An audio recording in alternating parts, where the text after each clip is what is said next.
Mon frère, ma sœur, je suis content, je suis heureux d'être en connexion avec toi en ces instants, dans cette atmosphère spirituelle dans laquelle le Père nous donne de demeurer. Il est important pour des enfants de Dieu de rester connectés les uns aux autres. Et c'est pourquoi papa a permis que les moyens de télécommunication soient développés afin que un chrétien qui est situé là-bas en Chine puisse prier pour son frère ou pour sa soeur qui est situé là-bas au Burkina ou au Mali ou au Tchad ou au Venezuela ou au Mexique ou en France et ainsi de suite. Nous devons, mes frères et mes sœurs, bien-aimés du Père, exploiter au mieux ces outils que le Père nous accorde pour nous soutenir dans la foi et pour avancer ensemble pour la gloire de notre Dieu. Mon frère, ma sœur, en ces instants si précieux, le Père nous donne de recevoir au travers de son Esprit Saint une révélation puissante dans le livre de Genèse, une révélation qui va te permettre et qui va me permettre aussi, bien-aimé de papa, écoute-moi très bien, de faire un pas en avant dans notre intimité avec notre Père pour davantage l'aimer, pour davantage le servir et pour davantage rester et demeurer connecté à lui. Mon frère, ma sœur, cette révélation s'intitule Mon amour est sans limite. L'amour de Dieu est sans limite. Et nous allons, bien-aimés du Père, comprendre cela en profondeur, de long et en large à la gloire de son très saint nom. Nous suivons le Saint-Esprit pas à pas dans le livre de Genèse au chapitre 7 du verset 12 au verset 13. Mon frère, ma sœur, Genèse chapitre 7 du verset 12 au verset 13. Si tu es prêt, si tu es prête, nous allons ensemble lire ce passage. La pluie tomba sur la terre 40 jours et 40 nuits. Ce même jour entrèrent dans l'arche Noé, Sem, Cham et Japheth, fils de Noé, la femme de Noé et les 3 femmes de ses fils avec eux. Tu as bien souvent, bien-aimé du Père, entendu parler de ce passage, de l'histoire de Noé, de comment est-ce que Noé est entré dans l'arche pour échapper au déluge qui a exterminé la planète.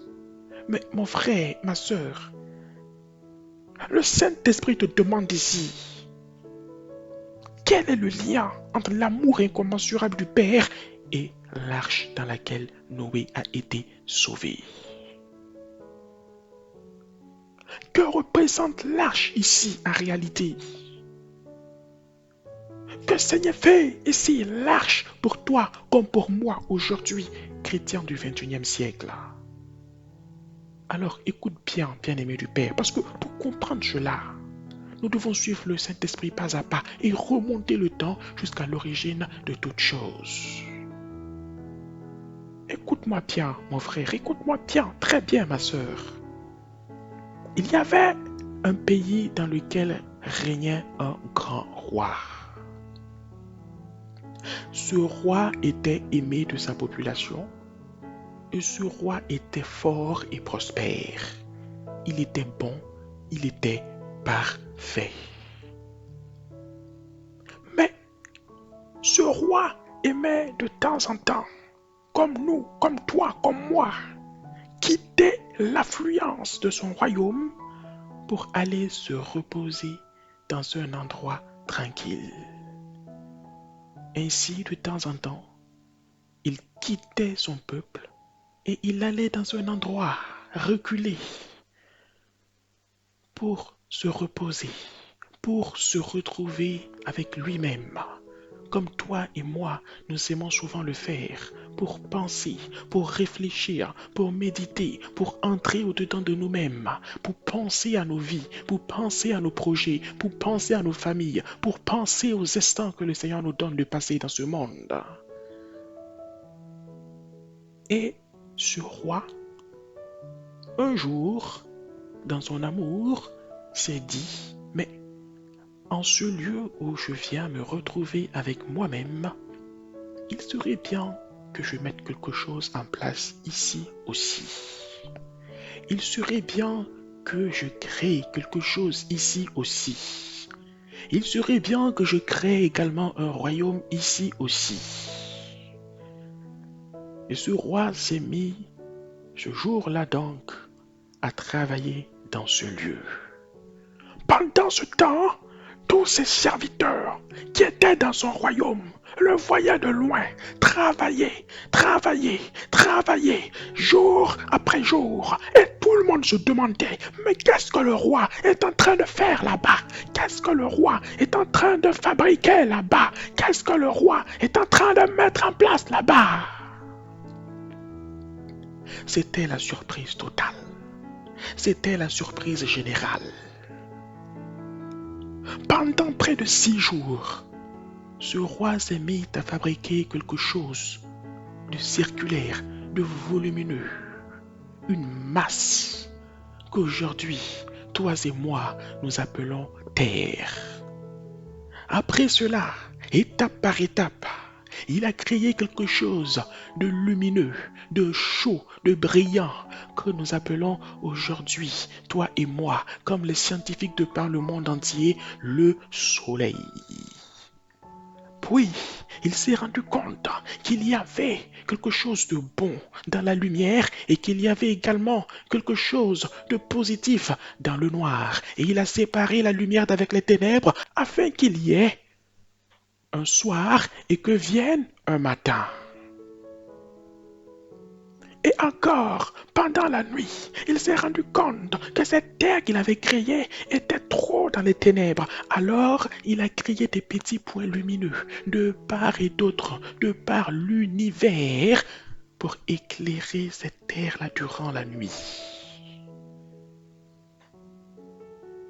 Aujourd'hui, mon frère et ma sœur, les scientifiques appellent ces différents points lumineux des étoiles. Les scientifiques découvrent d'année en année, de millénaire en millénaire, de siècle en siècle, mon bien-aimé frère, ma bien-aimée sœur, que ces étoiles sont comme le soleil qui est près de la terre, mais tellement éloignées de la terre que leur lumière est si petite, suffisante pour éclairer la terre durant la nuit. Et ce roi merveilleux ne s'est pas arrêté là. Il a recouvert cette terre de quelque chose que nous appelons la verdure. Il a mis sur cette terre des plantes. Et à chaque plante, il leur a donné de porter du fruit. Et il est allé encore plus loin. Pour chaque fruit, il a destiné chaque fruit à avoir des variétés. Mon frère, quand tu prends la pomme, tu as des dizaines de variétés de pommes derrière. Avec des dizaines de parfums et de saveurs derrière. Avec des dizaines de goûts derrière. Il a créé ce que nous appelons aujourd'hui la nature. Depuis la fourmi jusqu'aux oiseaux. Et pendant tout ce temps, ses serviteurs, son peuple, ses enfants qui étaient dans son royaume, regardaient tout cela de loin et se disaient, mais qu'est-ce que notre Père est en train de faire là-bas? Mais qu'est-ce que notre Dieu est en train de faire là-bas? Qu'est-ce qu'il est en train de créer là-bas? Mais quel est le but de toute la magnificence de cette création qu'il est en train de mettre en œuvre là-bas? Pourquoi il fait tout ça? Ou du moins, pour qui est-ce qu'il fait tout ça? Mais c'est là l'amour insondable du Père. C'est là que nous comprenons ô combien l'amour du Père ne peut pas être compris par un simple esprit humain. Et lorsqu'il a fini donc de créer tout ceci, le climat, l'air, la nature, la beauté du soleil qui se couche, la beauté du soleil qui se lève, la magnificence de la nature dans son éclat, il s'est maintenant retourné vers son peuple et il leur a dit, ah j'ai bien avancé, j'ai fait ce qui me semblait bon et ce qui me plaît. Maintenant, faisons l'homme. Et en cet instant, dans le royaume, dans son royaume, que nous appelons aujourd'hui le royaume des cieux. Tous les habitants du royaume que nous connaissons comme les anges, les archanges, les séraphins, les chérubins, tout le monde s'est regardé, tout le monde s'est toisé. On s'est dit, mais qu'est-ce que l'homme? Et le roi a dit, faisons l'homme à notre image et à notre ressemblance. Et ce roi a fait l'homme que tu es, l'homme avec grand H que tu es, mon frère, ma sœur. Et quand il a fait l'homme, il a dit à l'homme, tout ce que j'ai fait là est à toi. Et c'est là que tout le monde a compris dans le royaume que tous ces jours de travail acharné pendant lesquels le roi était en train d'œuvrer étaient en fait pour l'homme. Mais regarde comment est-ce que Dieu aime l'homme. L'homme n'a rien demandé. L'homme n'a rien demandé. Mon frère, ma soeur, quand tu te lèves le matin et que tu vois le soleil qui se lève pour t'éclairer, pour te réchauffer, bien-aimé du Père, quand tu prends de l'eau pour étancher ta soif, mon frère, ma soeur, quand tu as une plaie sur le bras et que de jour en jour tu la vois se refermer toute seule, tu réalises que tout ceci se fait sans que tu n'aies rien demandé. Parce que Dieu t'aime. C'est ça l'amour insondable de Dieu. C'est ça l'amour inexplicable du Père pour l'homme. Et c'est cet amour, mon frère, ma soeur, qui a amené ce qu'on appelle une arche à l'existence. Pourquoi?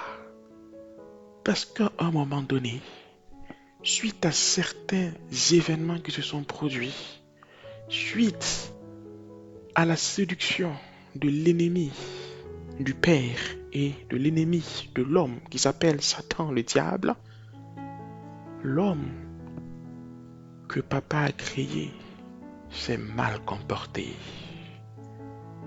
Et en se comportant mal, il a ouvert la porte à l'ennemi, permettant à l'ennemi de dominer ce royaume de la terre que le Père lui avait donné. Et comme l'ennemi du Père, l'ennemi de notre Dieu, sait que notre Dieu aime l'homme, mon frère, ma soeur, la meilleure manière de blesser le cœur d'un père, c'est d'utiliser les enfants du Père pour mal agir. Et c'est ce que Satan, anciennement ange de lumière appelé Lucifer, s'est mis à faire. Il s'est mis à utiliser les hommes, les bien-aimés de Dieu, les enfants de Dieu, les chéris de Dieu. Il s'est mis à utiliser l'homme pour faire du mal et blesser le cœur de leur Père céleste. C'est pourquoi aujourd'hui, notre Seigneur Jésus nous dit, ne détestez pas les hommes, n'haïssez pas le monde, mais aimez le monde, parce que Dieu aime l'homme. Satan utilise l'homme pour faire le mal. Satan utilise l'homme pour pécher, pour mentir, pour forniquer, pour détester, pour haïr. Satan pousse l'homme à poser des actes que Dieu n'aime pas pour blesser le cœur de Dieu. Et ce que tu dois comprendre, bien-aimé du Père, il ne sert à rien de te fâcher quand ton collègue de bureau, Satan l'utilise pour te faire du mal à toi, oui, mais avant tout pour blesser le cœur du Père qui est dans les cieux. Le Père a donné la beauté à cette jeune fille et Satan l'utilise pour casser des foyers, pour forniquer avec des hommes. Le Père lui a donné un corps magnifique afin que ce corps soit le trophée de son futur mari. Mais Satan utilise ce trophée pour blesser le cœur de Dieu, en utilisant ce trophée pour aller faire du mal sur la terre. Le Père a donné à cet homme la sagesse, l'intelligence et la connaissance depuis le sein de sa mère. Mais Satan le prend pour utiliser cette intelligence et l'amener à poser des actes méchants, à poser des actes malins, issus du mal, pour blesser le cœur du Père, pour blesser le cœur du Père, pour blesser le cœur du Père. Et quand toi, enfant du Père, tu comprends ces réalités, quand toi, enfant de Dieu, tu saisis ces vérités, tu commences à regarder le monde différemment. Tu commences à ne plus détester ton prochain. Tu commences à ne plus haïr ton prochain. Tu commences à comprendre pourquoi notre Seigneur Jésus-Christ, notre Sauveur et Souverain, nous a dit, quand on te gifle sur une joue, donne l'autre joue. Cela n'est pas un signe de faiblesse. Cela n'est pas un signe de faiblesse, mais cela est un signe de force. Parce qu'en levant la main contre ton prochain, bien-aimé du Père, tu lèves la main contre ton propre frère. Tu lèves la main contre celui qui est issu également de ton Père, parce que le diable a tout simplement cherché à diviser une même famille. Et c'est ainsi donc que dans le livre de Genèse, au chapitre 7, Satan a tellement utilisé l'homme pour mal agir dans le but de blesser le cœur de celui qui a créé l'homme, que le Père était triste. Ah oui, mon frère, ma soeur, si tu es papa, si tu es maman, tu dois très bien comprendre ça. Jeune célibataire ou jeune homme marié ou jeune femme mariée qui n'a pas encore d'enfants, que le Seigneur te donne des enfants dans sa grâce. Amen. Mais c'est ça. L'homme a tellement blessé le cœur du Père, l'homme a tellement offensé le cœur du Père en étant incité par le diable derrière, que le Père a décidé d'ouvrir une porte de salut à l'humanité. Le Père a décidé de sauver, d'arracher du mal l'homme qu'il a créé, afin que l'homme qu'il a créé ait un nouveau départ et marche avec lui. Et pour arracher l'homme du mal, le Père a créé dans sa sagesse une chose qu'on appelle une arche, afin que quiconque entre dans cette chose ne périsse point. Mais quelle est quoi, bien-aimé du Père? Tu connais la phrase par cœur, par la grâce du Saint-Esprit. Mais qu'il est la vie éternelle, et qu'au travers de cette arche, en y entrant et en y demeurant dedans, qu'il est quoi? La vie sauve. Et dans ce monde-là, le Seigneur s'est rendu compte que seul Noé et sa famille lui étaient restés fidèles.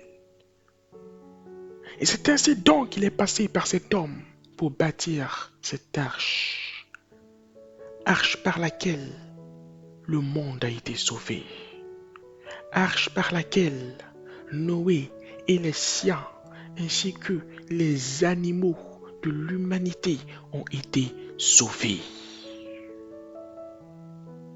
L'arche a été ici la manifestation de l'amour de Dieu pour l'homme.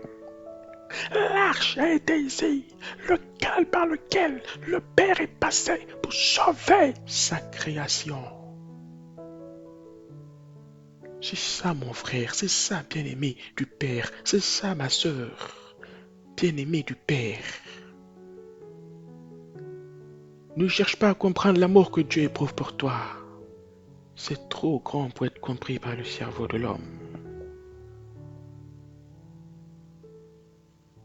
Et Dieu ne changeant pas, le Père ne changeant pas, au fil des générations, au fil des siècles, avait préparé une nouvelle arche pour le monde. Et cette nouvelle arche, à la différence de la première qui était une chose cette nouvelle arche était un être vivant. Et cette arche, contrairement à la première, avait la capacité de parler, avait la capacité d'enseigner, avait la capacité de partager une sagesse infinie avec les hommes. Et de la même manière que l'arche en bois au temps de Noé était un canal de salut pour l'humanité, aujourd'hui encore, plus qu'une arche en bois, une arche vivante nous a été donnée par notre Père céleste, par notre Dieu, afin que quiconque se répande, afin que quiconque accepte le Père, afin que quiconque faisant confiance en cette arche, parce qu'on n'entre pas dans une voiture dans laquelle on n'a pas confiance, mon frère, ma soeur. On n'entre pas dans une maison dans laquelle on n'a pas confiance, bien-aimé du Père. De la même manière qu'on n'entre pas dans une arche dans laquelle on n'a pas confiance, mon frère, ma soeur. Afin donc que quiconque croit en cette arche soit également sauvé et qu'il et qu'elle reçoive également la vie éternelle. Et cette arche, mon frère, ma soeur, nous a parlé ici, des siècles après l'histoire et le temps de Noé, dans le livre de Matthieu, chapitre 24, au verset 37. Cette arche nous a dit par sa bouche que ce qui arriva du temps de Noé arrivera de même à l'avènement du Fils de l'homme.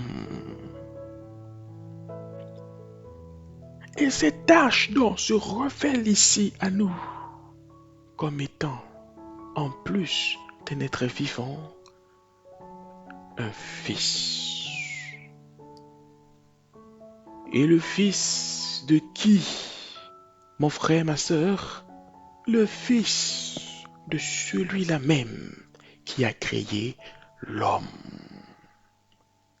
Le fils de Dieu, appelé également le Christ.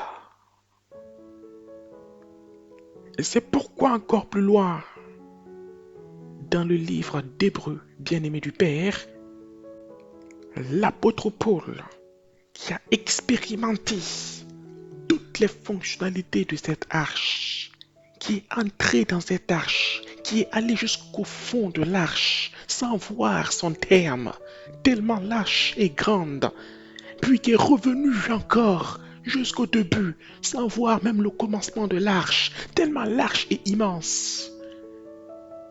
Cet apôtre Paul qui a attesté au travers de sa vie, au travers de sa marche dans l'arche, qu'il y a assez de place pour tout un chacun de nous dans cette arche, nous dit, mon frère, ma soeur, dans le livre d'Hébreux, au chapitre 3 et au verset 15. Aujourd'hui, si vous entendez sa voix, la voix de qui? La voix de l'arche. Et la voix de qui? La voix du Christ qui est égale à l'arche.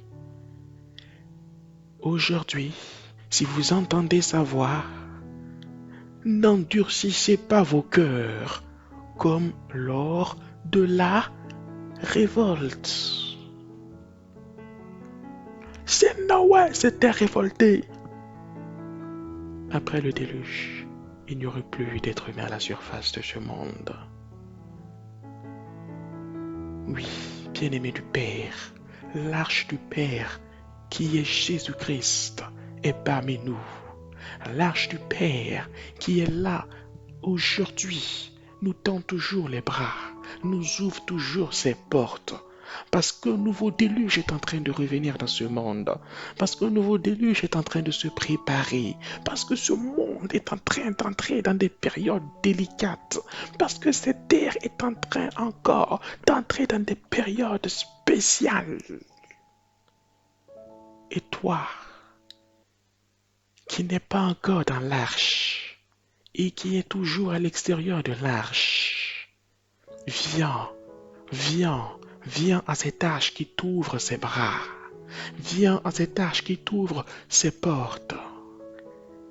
Et à la différence même de l'arche au temps de Noé, cette arche accepte de se déplacer d'un point à un autre de la terre afin de te rencontrer sur ta route, afin de te saisir sur ton chemin, afin de te prendre, de te sauver, de t'affranchir, de te délivrer, afin que tu vives et que tu ne périsses point dans le déluge qui s'apprête à venir à nouveau dans ce monde. Mon frère, ma sœur, 2 arches. Une arche au temps de Noé en bois et une arche vivante de nos jours qui nous sont données, qui nous est donnée.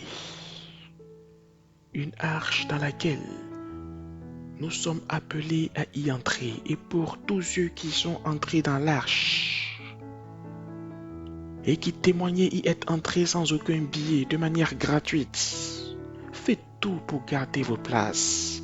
Faites tout pour ne plus sortir de l'arche. Faites tout pour tenir en place. Restez là soigneusement. Que le Seigneur vous fortifie, vous accompagne au quotidien. Que sa main vous donne de prospérer à l'intérieur de l'arche toujours tel qu'il l'a prévu. Et pour toi, également bien-aimé du Père, qui n'est pas encore entré dans l'arche, le Père te fait cette grâce aujourd'hui. Où que tu sois sur cette terre, le Père te tend les bras, il t'ouvre les portes de cette arche.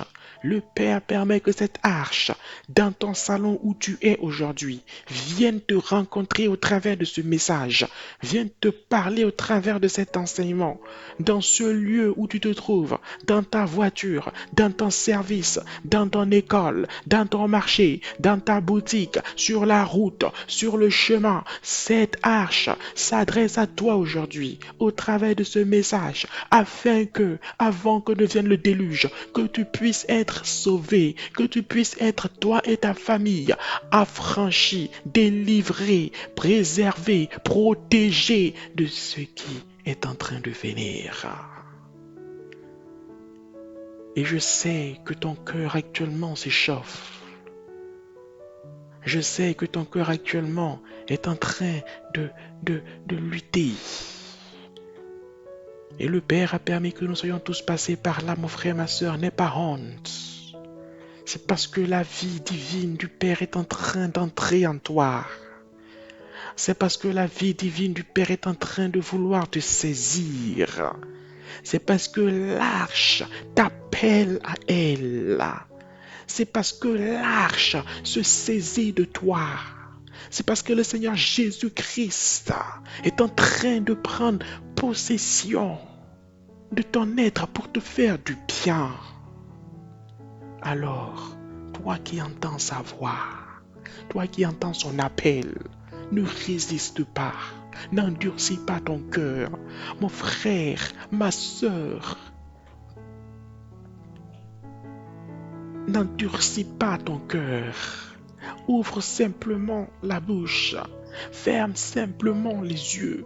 En cet endroit où tu te trouves actuellement, prends simplement quelques secondes, garde ton véhicule au bord de la voie et répète simplement après moi.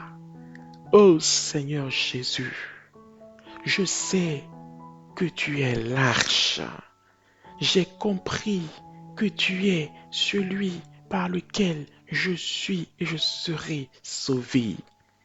Ô arche vivante, sois et demeure pour toujours mon Seigneur, car je le reconnais que sans toi, je ne suis rien et je ne peux rien. Ô Seigneur Jésus, viens et règne dans ma vie. Prends le contrôle de ma vie. Contrôle tout en moi et que tout dans ma vie te soit et te demeure fidèle et que tout en moi découvre les profondeurs magnifiques de l'intimité avec Papa Adonai au travers du salut que tu nous accordes. Merci pour cette grâce que tu m'as faite et que tout en moi demeure à la gloire du Père et à ta gloire au siècle des siècles, pour toujours. Amen. Mon frère, ma sœur, bien-aimé du Père, je te souhaite la bienvenue dans le royaume de Dieu. En ces instants dans le royaume des anges, des archanges, des séraphins, des chérubins, qui ont été là depuis le commencement en Genèse, qui ont assisté à tous ces moments au travers desquels le Père construisait la terre pour l'homme, se réjouissent actuellement du salut que tu as reçu. Se réjouissent actuellement de ton entrée dans l'arche. Se réjouissent actuellement parce que tu ne périras pas. Mais tu es sauvé. Et par la grâce du Père, tu seras aussi un canal par lequel ton entourage et tous et toutes autour de toi seront également sauvés.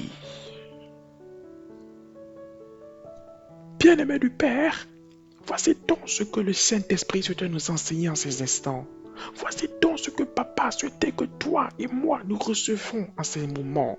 Que son nom, oui, que le nom de notre Dieu demeure pour toujours béni. Que le nom de notre Roi demeure pour toujours élevé. Mon frère, ma sœur, que le Père te bénisse jour et nuit, que sa main soit sur toi, que le sang précieux de notre Seigneur Jésus-Christ te recouvre toujours et que sa puissance t'accompagne dans tous les défis, dans tous les challenges de ta vie. Là où tu te trouves actuellement, si tu es dans un hôpital, pose ta main sur la partie qui fait mal, pose ta main sur ton ventre et aie confiance en Papa, et foi en Papa. Sache que le Père n'a pas changé, car dans le nom du Seigneur Jésus-Christ de Nazareth, je proclame que dans sa grâce, tu sors de cet hôpital, la maladie te quitte, elle s'en va loin de toi. Oui, toi qui as reçu, toi qui as accepté le Seigneur Jésus-Christ, comme toi qui ne l'as pas encore accepté, sache que le Père ne varie pas, le Père ne change pas, son amour pour toi est indélébile, son amour pour toi est invariable, et c'est pourquoi je prie que le Père te bénisse en ce moment, je prie que le Père te fortifie toujours en ce moment, je prie que de jour en jour, que le Père te donne de marcher toujours avec lui dans ses voies, dans sa santé, dans sa force et dans sa puissance. Toi qui le connais déjà, toi qui es déjà dans l'arche, que le Père soutienne et fortifie toujours tes pas. Et toi qui n'y es pas encore entré, que le Père, dans sa grâce, continue de te révéler, de te montrer ô combien son amour pour toi est intarissable et qu'il est temps que tu franchisses le pas et que tu sois également sauvé. Père Tout-Puissant, merci beaucoup pour tes merveilles. Merci pour tes grâces. Merci pour tous ces enseignements que tu nous as accordés au travers de notre Seigneur Jésus-Christ et au travers de ton Esprit Saint. Merci pour ce salut que tu nous as accordé, car nous n'avons rien mérité. Merci, merci, merci pour ta présence et que tout en nous fasse ta fierté et ta joie au siècle des siècles. Gloire au Père, gloire au Fils, gloire au Saint-Esprit.